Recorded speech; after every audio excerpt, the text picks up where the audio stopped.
Assalamu alaikum wa rahmatullahi wa barakatuhu. Barkanmu da zuwa wannan tasha tamu mai albarka wadda muke kawo muku hanyoyi da dabaru domin inganta lafiyarmu. A yau cikin ikon Allah za mu kawo muku wani bidiyo mai matuƙar amfani duba da yanayin da muke ciki na lokacin sanyi. Shi yasa muka duba muka ga mu kawo muku bayanai akan abubuwan da ke faruwa ga jikinmu a cikin wannan yanayi da muke ciki na sanyi, sannan kuma da hanyoyin da za mu bi domin bawa kanmu kariya. Saboda haka ku biyo mu. A duk lokacin da aka ce mun tsinci kanmu a cikin yanayi na sanyi, mukan yi amfani da hanyoyi na al'ada domin baiwa kanmu da kanmu kariya.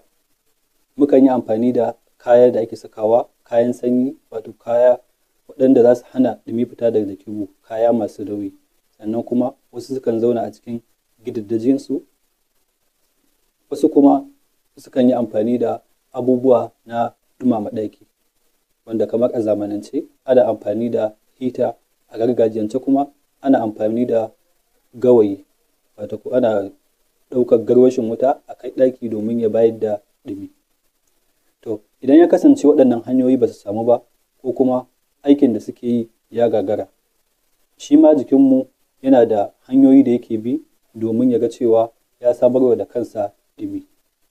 Amma mu sani shi wannan ɗumi yana da matuƙar muhimmanci akan ayyukan da jikinmu kan yi, domin akwai sassan jikinmu waɗanda suke masu matuƙar muhimmanci kamar zuciyarmu da hunhunmu, wanda ba sa iya aiki dole sai da ɗumi. Da zarar ya kasance jikinmu babu wani ɗumi a tattare da shi, abubuwan nan za su daina aiki, kuma waɗanda da zarar sun daina aiki, abin da zai iya faruwa za mu iya rasa rayuwarmu. Da zarar mun tsinci kanmu a cikin yanayin da yake na sanyi, ɗumin da yake cikin jikinmu yana ƙoƙarin fitowa ne zuwa waje, wanda fitarsa wata babbar illa ce wadda za ta iya samun jikinmu. Dole jikinmu ya ƙoƙarin ganin cewa ya magance wannan fita da ɗumi yake yi ko kuma yake ƙoƙarin yi. Hanyoyin da jikinmu kan yi amfani da su wajen ganin cewa ya ba mu kariya a wannan yanayi, hanyoyi ne guda biyu. Hanya ta farko ita ce hanyar hana wannan ɗumin ya fita daga cikin jikinmu. Hanya ta biyu kuma ita ce samar da wani ƙarin ɗumin a jikinmu domin jiki ya ci gaba da aikinsa yadda ya kamata. Hanya ta farko ita ce hanyar hana ɗumi fita daga jikinmu. Wannan abu na faruwa ne sakamakon rage yawan jini isa zuwa ga fatarmu.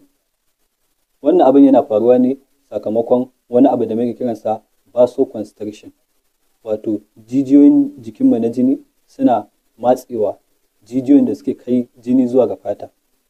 Idan suka matse ɗin nan, wannan yakan sa yawan jinin da yake isa ga fatarmu ya zama ɗan kaɗan. Zamansa da yake yi ɗan kaɗan, hakan na sawa ɗumin da yake fita daga jikinmu yana raguwa.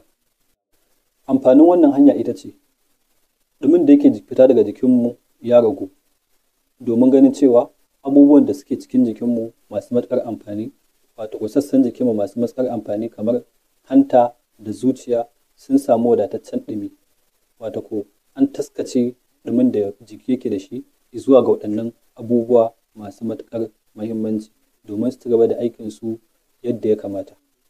Domin da zarar an bar ɗumi ya ci gaba da fita ta fata, to duk ɗumin da yake jikinmu zai fita ne gabaki ɗaya. Da zarar kuma ya gama fita gabaki ɗaya, su waɗannan sassan jikin namu masu matuƙar amfani ba za su samu damar gudanar da aikinsu yadda ya kamata ba, wanda hakan babbar barazana ce ga rayuwarmu. Hanya ta biyu ita ce samar da ɗumi a jiki. Jikinmu yana ƙoƙari domin ya ga cewa ya maye gurbin ɗumin da yake fita daga jikinsa sakamakon tsintar kansa dai a cikin yanayi na sanyi. Babbar hanyar da jikinmu kan yi amfani da ita domin samar da ɗumi ita ce hanyar amfani da motsi da tsokokin jikinmu kan yi. Motsawar da tsokokin nan kan yi kan samar da ɗumi, wanda ɗumin nan yana taimakawa wajen maye gurbin wancan ɗumi da muke rasawa da kuma samun ci gaba da gudanar da ayyukan da sassan jikinmu kan yi cikin ƙoshin lafiya ba tare da wata matsala ba. Samar da ɗumin nan ka iya kasancewa ta hanya biyu, ko dai jikinmu ya ƙoƙarin samar da hanyar da zai samar wa kansa motsin tsokokin nan da kansa, ko kuma mu yi abubuwa wanda suke na al'ada wanda za mu iya samar da ɗumi da karan kanmu, wato ko hanyoyin exercise, wanda za mu yi cikakken bayani akan abin da ya shafi exercise a nan gaba. Amma yanzu za mu mayar da hankali ne akan hanyar da jikinmu kan yi amfani da ita a karan kansa domin ya motsa tsokokin da suke jikinmu da karan kansa domin samar da ɗumi. Wannan hanya ita ce abin da aka kira da rawar jiki ko kuma rawar sanyi, wadda muke ganin tana faruwa a gare mu a yanayin sanyi ko kuma a lokacin da zazzaɓi ke ƙoƙarin kama mu. Ita wannan rawar jiki wani motsi ne da tsokokin jikinmu waɗanda ake kira da skeletal muscles kan yi. Motsin yana faruwa ne cikin sauri sannan kuma cikin gaggawa tare da maimaituwa. Wannan na faruwa ne sakamakon matsewa da tsokokin jikinmu kan yi, wato ko abin da ake kira da a turance constriction. Constriction ɗin da ake samu, wato ko matsewa, shine yake haifar da motsawar da jikinmu kan yi cikin gaggawa tare. Wannan motsi da jikinmu kan yi yana da matuƙar amfani wajen samar da yanayin ɗumi a cikin jikinmu. Sannan a mafi yawancin lokuta wannan rawar jiki ko kuma rawar sanyi tana farawa ne daga cikin gaggan jikinmu, daga baya sai ta yaɗu zuwa ƙafafuwa da kuma hannaye.